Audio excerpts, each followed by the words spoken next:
Hello, everyone.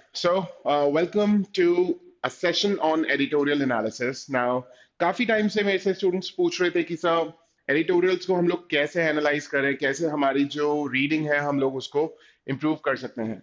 सो अभी अभी कुछ लोगों ने प्रिपरेशन जो है वो बिगिन की है and some people they have been facing problems related to reading, solving questions on critical reasoning. तो उन दोनों के लिए ही ये जो पर्टिकुलर एक्सरसाइज है वो वर्क करेगी. अब देखिए, प्रॉब्लम क्या होती है कि यू नो इंडिया में रीडिंग हैबिट जो है वो धीरे धीरे इनकलकेट हो रही है. यानी कि अभी तक स्टूडेंट्स को, बहुत सारे स्टूडेंट्स को, मैं ऐसा नहीं बोल रहा कि सारे स्टूडेंट्स, बट देन बहुत सारे students they are not very good at reading. जब हम लोग logical reasoning section, critical reasoning to be very specific, जब हम लोग सॉल्व करते हैं तो प्रॉब्लम्स जो है वो दो जगह पे आती है. One problem actually pertains to reading. एक प्रॉब्लम जो है वो रीडिंग के लेवल पे आती है. एंड सेकेंड, हो सकता है कि we know how to read but then conceptually we are still weak. तो ये दो जगह पे प्रॉब्लम्स आती है.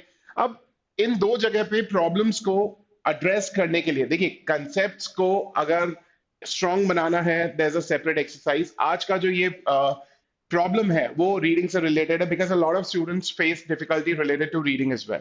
तो हमें यहाँ पे करना क्या है, हम लोग एडिटोरियल्स लेंगे. देखिए, एडिटोरियल्स के ऊपर प्रैक्टिस करने का जो रीजन है बड़ा सिंपल है कि आपके पास जो वहां पे क्रिटिकल रीजनिंग के ऊपर पैसेजेस आते हैं, जो 400 वर्ड्स आर्ग्यूमेंट्स होते हैं, they are basically from the Hindu और the Indian Express, frontline या फिर टेलीग्राफ या फिर किसी पर्टिकुलर सोर्स से एक 400 वर्ड्स का आर्ग्यूमेंट लिया.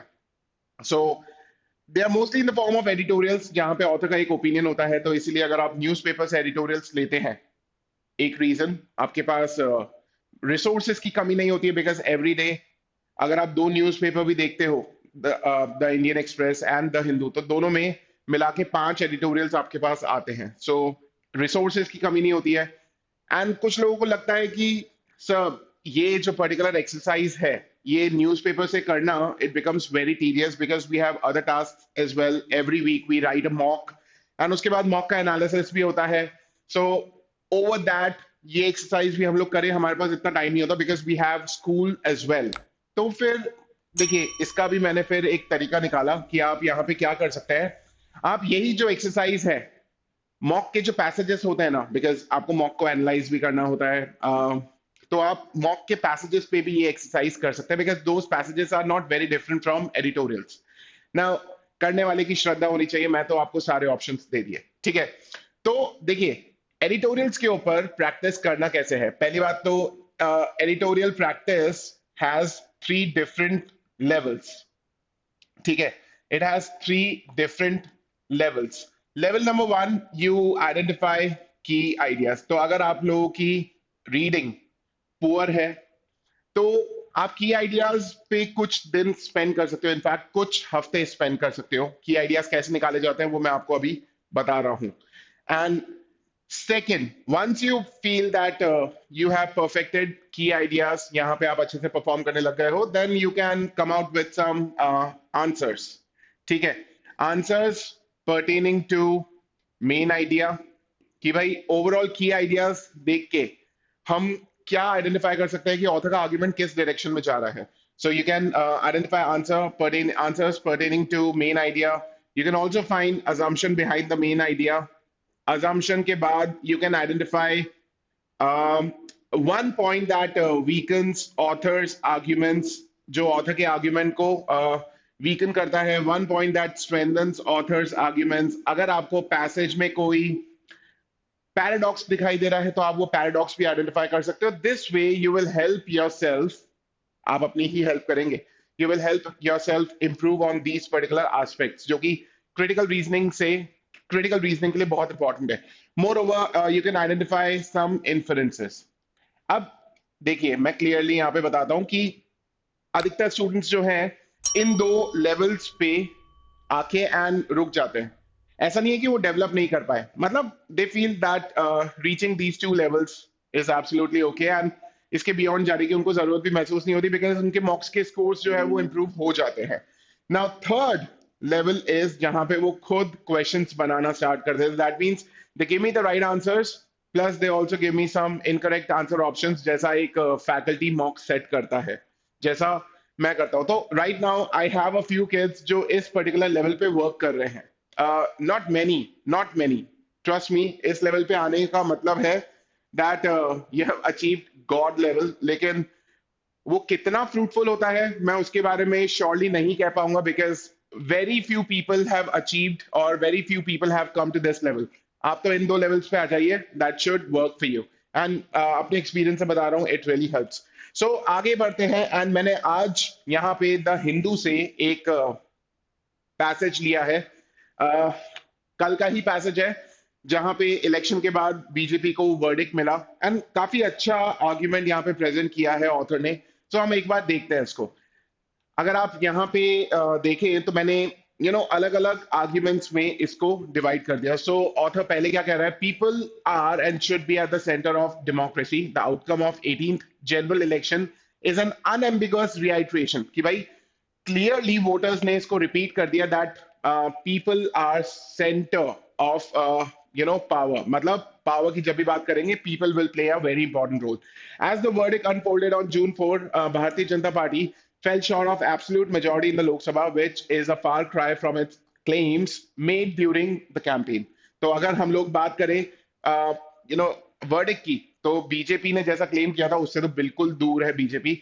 NDA, which the BJP leads, has, however, won majority, getting more than 290 seats. The BJP's individual tally is 240, which is 63 fewer. तो पहले उसने यही बोला कि भाई वर्डिक्ट आया and BJP fell short of majority, and फिर उसी को एक्सप्लेन कर रहा है कि भाई ओवरऑल एनडीए को 290 प्लस सीट्स मिली हैं, but then BJP individually has scored or has got 63 fewer seats this time. ठीक है, the two NDA partners, JDU in Bihar and TDP in Andhra Pradesh, which have won 12 and 16 Lok Sabha seats respectively, will hold significant sway in the Lok Sabha, as will other regional parties in general.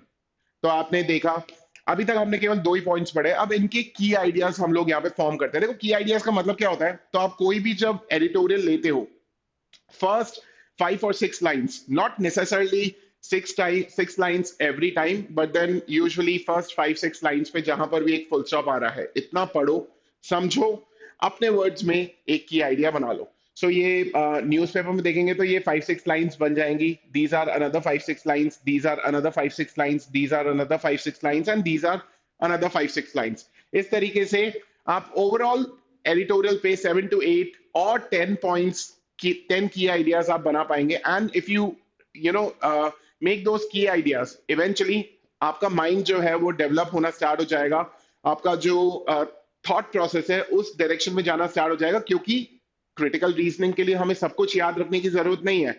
We need to understand the broader points कि भाई author क्या क्या रहा है and argument किस तरफ move कर रहा है। सो हमने ये 2 पॉइंट्स अभी पढ़े, let's try and form their key ideas. देखो फर्स्ट क्या बोल रहा है, people are and should be at the centre of democracy, and 18th general election का जो आउटकम आया उसने ये क्लियरली दिखा भी दिया।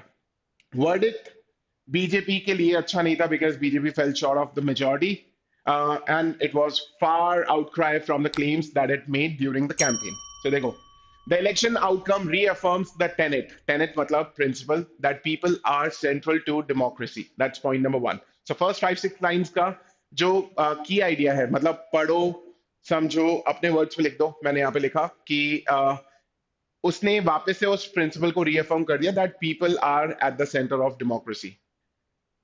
नेक्स्ट क्या बोल रहा है, NDA which the BJP leads has however won majority, getting 290 seats, but BJP's individual tally is 240, which is 63 fewer than what it got the last time, and इसीलिए regional parties are going to have much more power this time. So देखो मैंने इसको की idea लिखा, the NDA got majority but BJP got fewer seats than it got previously, and it shows that regional parties this time will be more influential in Lok Sabha this time. So यही तो है। So आपने उसको पढ़ा, देखो I won't go into numbers, मेरे को numbers में जाने की जरूरत नहीं है। Reason, numbers are only to prove broader point जो ऑथर यहाँ पे कह रहा है, एंड ब्रॉडर पॉइंट यही है कि एनडीए को मेजॉरिटी मिली है लेकिन बीजेपी को मेजॉरिटी नहीं मिली है, एंड इसीलिए रीजनल पार्टीज इस बार ज्यादा इंपॉर्टेंट रोल प्ले करेगी, वही मैंने यहाँ पे लिखा। नेक्स्ट, ये क्या बोल रहा है? The verdict of the people can not be clearer than this. इससे ज्यादा वर्डिक्ट जो है वो क्लियर नहीं हो सकता। It wants the BJP to be more conciliatory and less confrontational towards political aspirations of various communities and regions of India. So, verdict इससे ज्यादा क्लियर नहीं हो सकता कि लोगों को पसंद नहीं आया जिस तरीके से बीजेपी ने वर्क किया। The verdict also shows the limits of communal polarisation as mobilisation strategy. और तो और ये वर्डिक्ट क्लियरली दिखाता है कि बीजेपी जो स्ट्रेटजी लेके चली थी, that also had some limitations which turned out to be the mainstay of the BJP's campaign। और इसी ने ही बीजेपी के कैंपेन को एक तरीके से uh, यही बीजेपी के कैंपेन के अराउंड चल रहा था, एंड वो स्ट्रेटजी ज्यादा वर्क नहीं की। आगे बोला the outcome holds the BJP accountable and demands it to be more constructive. The BJP must heed the message in a democratic spirit and reorient itself to the reality of re-emergence of coalition politics। कि भाई अभी 10 साल तक तो absolute majority के साथ work कर रही थी BJP, now it has to adapt itself and coalition politics जो है वो वापस आ चुकी है। ठीक है, सो अगर देखें तो की आइडिया क्या है? की आइडिया यही तो है। The electorate's verdict suggests that BJP adopt a more conciliatory and less confrontational approach। कि जो वर्डिक्ट है वो यही दिखाता है कि बीजेपी को अपनी अप्रोच जो है वो थोड़ी सी चेंज करनी पड़ेगी एंड कंसिलेटरी अप्रोच अडॉप्ट करनी पड़ेगी towards various communities. It also suggest that BJP's tactics didn't work and that it now has to adapt itself for the coalition politics। कि अब इसको coalition politics के लिए अपने आप को adapt करना पड़ेगा। Next, the Congress, which nearly doubled its 2019 tally to reach 99 seats, has restored its position as the other pole of Indian politics। Congress ने वापस अपने आप को एस्टैब्लिश कर लिया as the other pole of Indian politics. Though it finished distant second, it should respect the verdict and resist any temptation to any temptation to form a post-poll alliance to form the government। The pre-poll coalition led by Congress, which is India, has not crossed the halfway mark, while NDA has। And Congress को, जो कि वापस से एक second पोल बन चुका है Indian politics का एंड एक मेजर पार्टी बन चुकी है, इसको पार्टी बनाने की जल्दी नहीं करनी चाहिए because India alliance did not cross the half way mark, लेकिन एनडीए ने किया है। So respect for the people requires all parties to remain steadfast to their pre-poll alliances and positions। So I hope आपको ये समझ में आया। तो देखो नेक्स्ट वो बोल क्या रहा है? The Congress re-established itself as significant opposition force, but respecting the people's mandate। Uh, but by respecting the people's mandate, it should not try to attempt to form any post-poll coalition। ठीक है, so very simple। Author यही बोल रहा है कि कांग्रेस ने अपने आप को वापस second pole of Indian politics establish कर लिया, लेकिन गवर्नमेंट बनाने की जल्दी नहीं करनी चाहिए बिकॉज इंडिया अलायंस ने हाफ ए मार्क क्रॉस नहीं किया था, लेकिन एनडीए ने किया था। सो वही है, उसको मैंने सिंपली प्रेजेंट कर दिया that Congress should not should not look in hurry to form government because it did not get adequate mandate। ठीक है, next, the Congress has managed to form and lead an alliance in spite of the many internal contradictions, and its leader Rahul Gandhi has elevated himself in public eye as the challenger to Prime Minister Modi। ठीक है, जिस तरीके से internal conflicts contradictions के बावजूद भी कांग्रेस ने एक मेजर माइलस्टोन हासिल किया है, उससे राहुल गांधी की इमेज जो है वो अच्छी हुई है in the public I. And उससे ये भी लगा कि मोदी जी को कोई अगर चैलेंज कर सकता है तो it has to be Rahul Gandhi. The Congress organisation strategy communication worked for it this time while the BJP came up short on all three factors. और BJP on the other hand उसकी स्ट्रेटजी वर्क नहीं की, and BJP के साथ एक और risk भी है, की पर्सन रिस्क, कि मोदी जी के बाद बीजेपी को कौन दिखेगा। सो ऐसा नहीं है ना कि सारा का सारा फोकस जो है वो मोदी जी पे आ गया है एंड मोदी जी जो है वो हमेशा लीड करते रहेंगे। सो बीजेपी के साथ एक की पर्सन रिस्क भी है। तो देखो आर्ग्यूमेंट सिंपली यहाँ पे बोल रहा है while the Congress strategy worked on all fronts elevating Rahul Gandhi's position in the public। Congress की जो स्ट्रेटजी है it worked on all fronts. All fronts मतलब वो जो बात हुई थी, मुझे क्लियरली उसको मेंशन करने की जरूरत नहीं है, ऑल फ्रंट्स लिख दिया, वो सब कुछ उसको कवर कर लेगा। Elevating Rahul Gandhi's position in the public, the BJP runs key person risk। यही तो है। एंड लास्ट में उसने क्या बोला था? overwhelming charisma and style of Mr. Modi served the party well in 14 and 19, but same factors were corroding the party's organizational strength and withering its regional and local leadership. कि भाई 2019 and 2014 में मोदी करिश्मा work for the party, but then 2024 में वही damaging factor भी रहा. सो देखिए, some factors that work for BJP during the previous two elections have been damaging to the BJP this time. And last, वो क्या बोल रहा है? Still, it won third term through an alliance is remarkable. लेकिन जिस तरीके से third term NDA ने जीता, इट्स रिमार्केबल. एंड लास्ट में यही बोल रहा है कि आइडियोलॉजिकल एजेंडा अभी भी लोगों में स्ट्रॉन्ग होल्ड बना के बैठा हुआ है कि भाई जो आइडियोलॉजी मोदी जी ने पूरी कंट्री में दिया है वो अभी भी काफी सारे लोगों के साथ है. And that is why NDA was able to win for the third time. But then voters को they should not take for granted. And voters को वो ज्यादा they can not take voters for granted कि हमेशा वो जीतते ही रहेंगे. ठीक है, लास्ट पॉइंट बस यही है. सो अब देखिए ये रहा. सो वो बोल रहा है the election outcome reaffirms the tenet that people are central to democracy, right? NDA got majority, but BJP got fewer seats than it got previously. Electorate's verdict suggests that BJP adopt a more conciliatory approach towards various communities, and it also suggests that its strategy or tactics didn't work this time.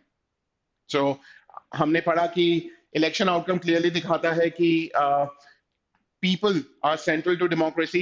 NDA को majority तो मिली लेकिन BJP को seats कम मिली, and BJP की जो tactics है वो वर्क नहीं की. कांग्रेस ने अपने आप को वापस से स्टैब्लिश किया as significant force in Indian politics. And बावजूद इसके it should not try to attempt to form a government क्योंकि प्रॉपर मैंडेट नहीं है उसके साथ. कांग्रेस की स्ट्रेटजी राहुल गांधी की ओवरऑल इमेज के लिए अच्छा वर्क की, एंड बीजेपी के साथ देयर आर सम प्रॉब्लम्स. कुछ फैक्टर्स जो बीजेपी के साथ वर्क किए इन 2019 एंड 14 वो इस बार वर्क नहीं किए. एंड लास्ट पॉइंट जो कि यहां से शायद हट गया है वो यही है कि इवन दो बीजेपी की आइडियोलॉजी अभी भी स्ट्रॉन्ग होल्ड बनाए बैठी है among people, but then again voters can not be taken for granted कि भाई आप हमेशा ही जीतते रहोगे. सो देखो मेन आइडिया क्या है. Election verdict underscores the need for the BJP to adopt inclusive and constructive approach while acknowledging that voter support cannot be taken for granted. अब पता है मेन आइडिया क्या होता है? मेन आइडिया कभी कभार आप क्या सोचते हो कि अच्छा ये बस एक पर्टिकुलर लाइन जो है वो मेन आइडिया हो जाएगी, जबकि मेन आइडिया ऐसा नहीं है. Main idea is reflective of all the key ideas made in the passage. So exactly वही है. सो आप अगर देखोगे तो बीजेपी की टैक्टिक्स इस टाइम पे वर्क नहीं की, एंड उसके कुछ लिमिटेशंस थे, एंड फिर लास्ट में सजेशन भी दिया गया that you can not take voters for granted. So इन सारी चीजों को मिला के मेन आइडिया बना. The election verdict underscores the need for the BJP to change its approach, become conciliatory towards people, while acknowledging that voter support cannot be taken for granted. So I hope आपको ये main idea समझ में आया. So main idea अगर आपको याद है तो अब हम लोग इसके आगे बढ़ते जाएंगे. अजम्पशन. अब देखो मेन आइडिया के लिए ही अजम्पशन मैंने निकाला यहाँ पे. Reduce seat count is the clear indicator of voter preferences for the politics. ठीक है, इमेजिन पूरे पैसेज में हमको यही बता रखा है कि बीजेपी की जो सीट्स है वो कम हो गई है, एंड इसीलिए बीजेपी को अपनी जो टैक्टिक्स है वो चेंज करनी चाहिए बिकॉज वोटर्स को वो पसंद नहीं आ रही. तो उसका अजम्पशन क्या होगा? रिड्यूस सीट काउंट, जो कि नंबर ऑफ सीट्स कम हो गई है, एग्जैक्टली वोटर का प्रेफरेंस बता रही है कि वोटर क्या चाहता है. क्योंकि अगर ये ट्रू नहीं होगा तो पीछे जो हमने मेन आइडिया डिस्कस किया है ये भी ट्रू नहीं होगा.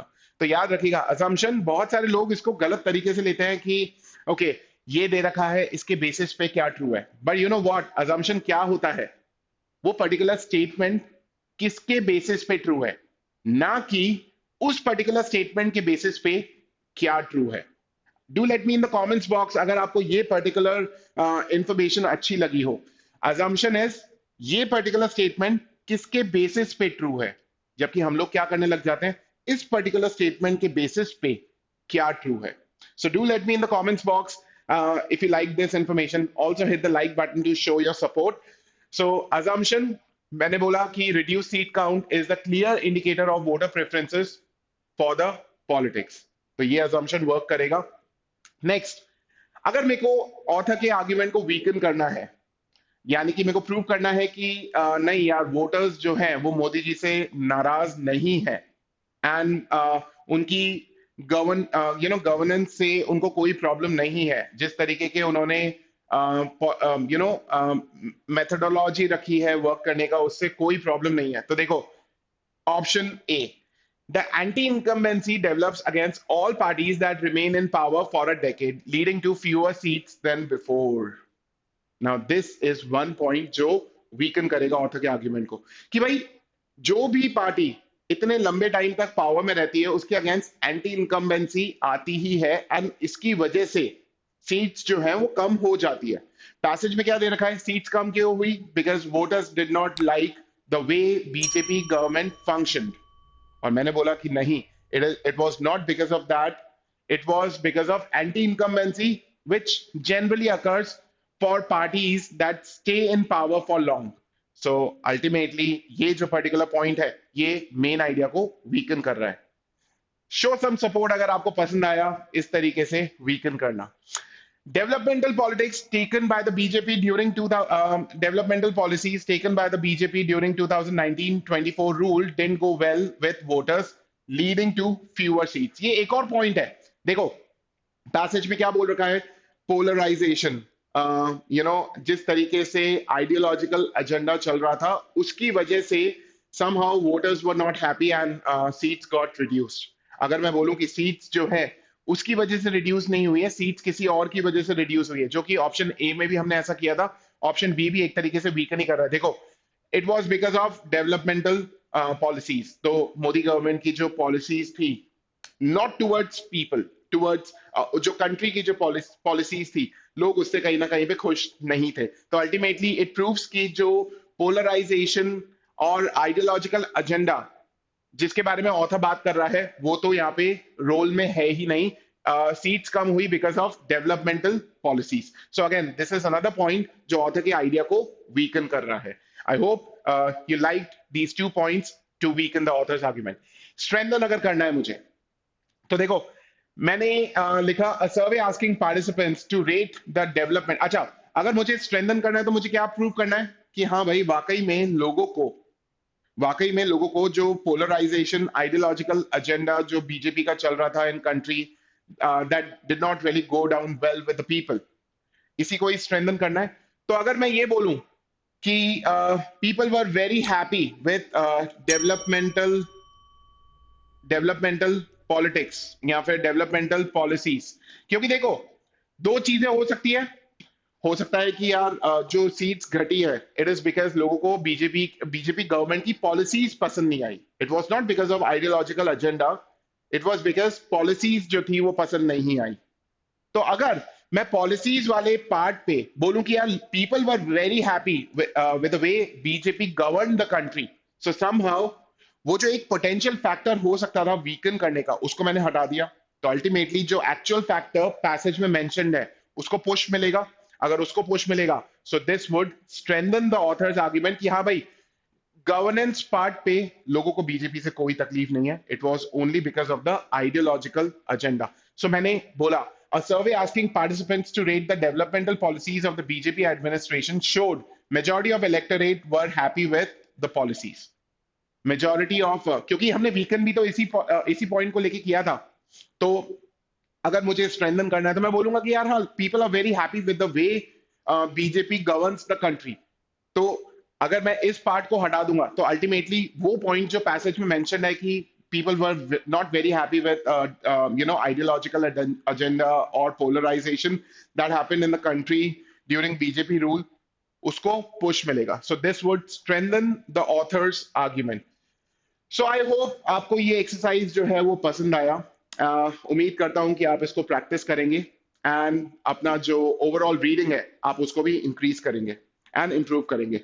Do let me in the comments box if you have any more suggestions, या फिर आपके पास कुछ इन्फरेंसेस के सजेशंस हैं, या फिर आपके पास कोई और पॉइंट्स हैं। Do let me know in the comments box, मैं उन्हें रिप्लाई करूंगा। And hit the like button and subscribe to our channel for more such videos. आज के लिए इतना ही। Thank you all for your time. You all have a wonderful day ahead. Thank you.